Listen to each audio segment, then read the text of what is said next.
E aí pessoal, beleza?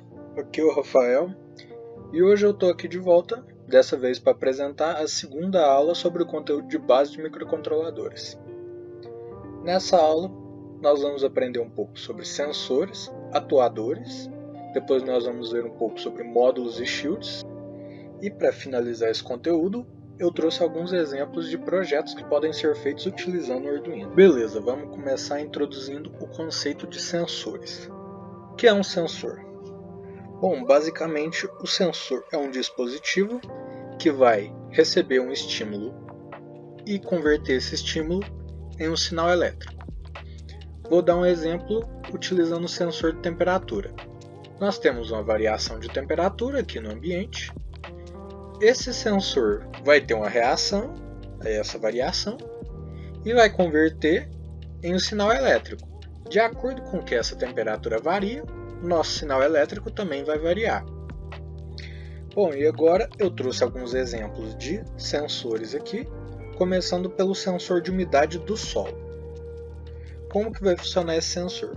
Como vocês podem ver, nós temos duas pontas. Essas pontas vão ficar por dentro do solo e, de acordo com a umidade presente no solo, a resistência dessas pontas vai diminuir. Se a resistência diminui, com mais umidade, no caso, a corrente vai aumentar. Já se a umidade estiver baixa, a resistência aumenta e a corrente diminui. É importante ressaltar e lembrar a todos de sempre conferir qual é o sinal que o seu sensor envia em cada situação. Às vezes um sensor pode enviar um sinal 0 ou um sinal 1 em diferentes situações, e você pode acabar se confundindo se você não conferir essa informação. Segundo sensor de chuva, vocês podem ver que ele tem duas trilhas que ficam se intercalando, apesar de não estarem conectadas, e quando uma gota de chuva cai sobre essas trilhas, ela vai diminuir a resistência entre elas, vai facilitar a condução e quanto maior o volume de chuva, mais água vai cair em cima do sensor, menor vai ser a resistência, maior vai ser a condução. Bom, passando para o próximo sensor, nós temos o sensor ultrassônico. O funcionamento dele é bastante semelhante ao método de localização utilizado pelos morcegos, que é a ecolocalização. Os morcegos mandam um sinal sonoro, fazem um som, esse som vai refletir de acordo com o obstáculo, vai voltar, e de acordo com o tempo de ida e volta dessa vibração sonora, o morcego consegue identificar a distância do obstáculo. Esse sensor vai funcionar da mesma forma. Nós temos um transmissor ultrassônico e um receptor. O transmissor vai enviar um sinal ultrassônico. Tendo um obstáculo no caminho, esse obstáculo vai refletir esse sinal vai voltar, vai ser lido pelo receptor e, de acordo com o tempo de ida e volta, você vai ter o seu sinal elétrico. E você também pode calcular a distância, como dito anteriormente. Bom, por fim, nós temos o sensor LDR, que ele vai variar a sua resistência de acordo com a presença de luz. Com a quantidade maior de luz, a resistência é menor, ele vai conduzir mais. Se nós temos pouca luz, a resistência dele é maior, portanto ele vai conduzir menos.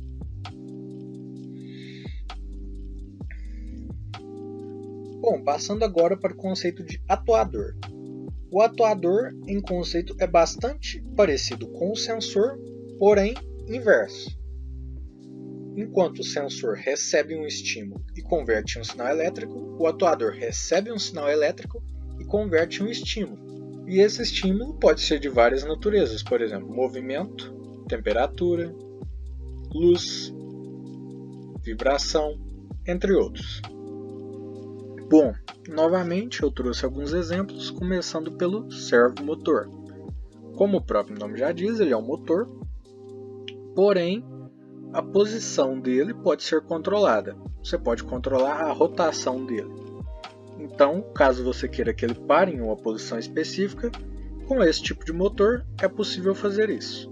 Prosseguindo, nós temos o LED. como a sigla diz, Light Emitter Diode, ou diodo emissor de luz. Ele é um diodo que, quando está conduzindo, ele gera luz no seu centro. Bom, em seguida nós temos o relé, que é um dispositivo que é ativado com a corrente baixa, porém pode ser utilizado para chavear circuitos com correntes mais elevadas. No seu interior nós temos uma bobina e dois contatos sobre a bobina, e quando nós injetamos corrente nessa bobina, ela vai gerar um campo eletromagnético que vai atrair os dois contatos um para o outro, fazendo assim com que eles fiquem conectados. Quando nós removemos a corrente, o campo eletromagnético desaparece, os dois contatos se separam novamente. E o seu circuito vai ficar aberto ou fechado dependendo do pino que você escolher do relé, pois o relé possui dois modos de funcionamento, normalmente aberto e normalmente fechado. Se você utilizar o pino normalmente aberto, quando o relé não estiver energizado, seu circuito vai estar aberto, portanto não vai conduzir. Já quando você injeta corrente, ele vai fechar e vai começar a conduzir. O circuito normalmente fechado é o inverso. Quando o relé não está energizado, seu circuito está conduzindo. A partir do momento que você injeta corrente no relé, ele vai fazer com que o seu circuito pare de conduzir. E por fim, nós temos o display LCD, que possui um funcionamento um pouco mais complexo, baseado em cristal líquido. Porém, ele é bem simples de se utilizar. De acordo com os sinais que você mandar para ele, ele vai exibir os caracteres na sua tela. Bom, agora eu vou trazer o conceito de módulos. Os módulos nada mais são do que circuitos que têm funções específicas, cada um deles, mas que no geral servem para amplificar a capacidade do seu microcontrolador. Vamos voltar alguns slides. Nós podemos ver aqui no sensor de umidade e no sensor de chuva, por exemplo, eles possuem módulos conectados nesses fios que vão auxiliar na comunicação entre o sensor e o nosso microcontrolador.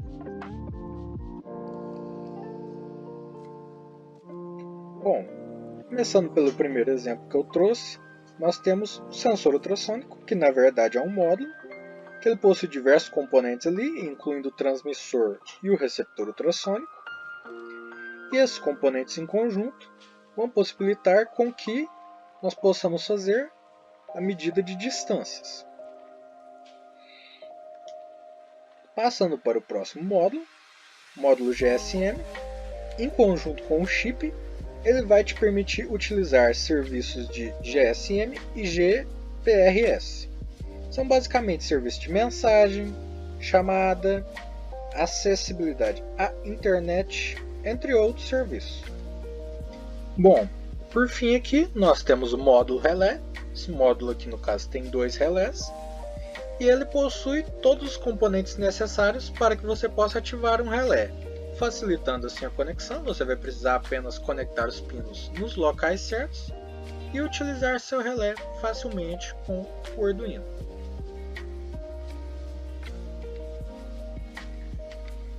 Bom, os shields possuem um conceito semelhante ao dos módulos, porém os shields são encaixados por cima do Arduino, muitas vezes ocupando todas as suas portas. E eles também têm a função de expandir as capacidades do Arduino. Bom, aqui o que eu trouxe primeiro, o shield GSM, vai ter uma função basicamente igual ao módulo GSM que eu trouxe atrás, com algumas diferenças. Posteriormente, nós temos o shield Ethernet, que conectando no Arduino possibilita que nós utilizemos cabo de internet no nosso Arduino. Nós conectamos o nosso Arduino à internet por meio de um cabo.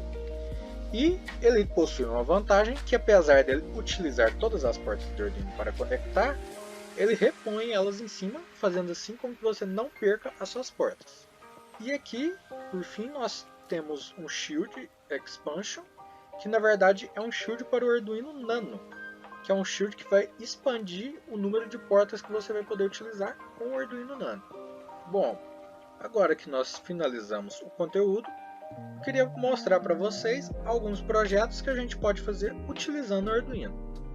Alguns são mais fáceis, alguns são mais difíceis, mas todos são possíveis de se fazer utilizando o Arduino.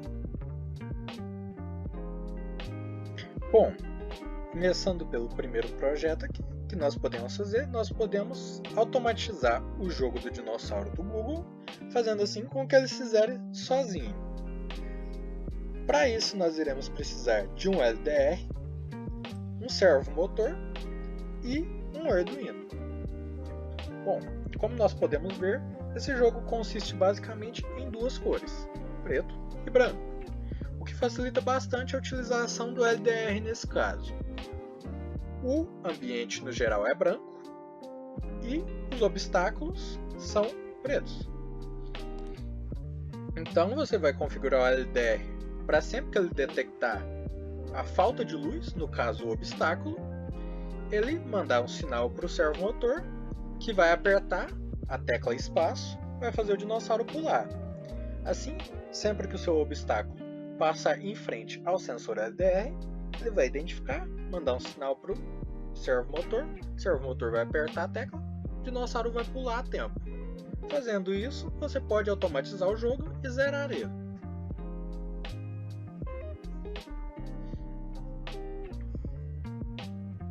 Bom, o segundo exemplo aqui, dessa vez um exemplo que pode se tornar mais útil, é a automação da sua casa. Nesse caso eu trouxe a automação da iluminação, que é um pouco mais simples de fazer. Basicamente você vai precisar conectar o seu Arduino ou à internet ou ao Bluetooth, dependendo do modo que você quiser fazer essa automação. E depois conectar a iluminação que você quer controlar a um relé e conectar esse relé ao Arduino. E aí, por meio de um aplicativo, você pode desenvolver, mas provavelmente deve ter algum aplicativo aí que você pode usar já pronto. E aí você basicamente vai apertar um botão no seu aplicativo, vai enviar o sinal para o Arduino vai enviar um sinal para o relé e o relé vai ativar ou desativar a sua lâmpada.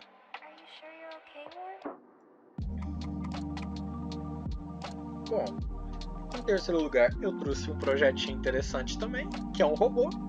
Você pode fazer diversos modelos de robô, cada um com a sua funcionalidade, dependendo do que você quiser que seu robô faça.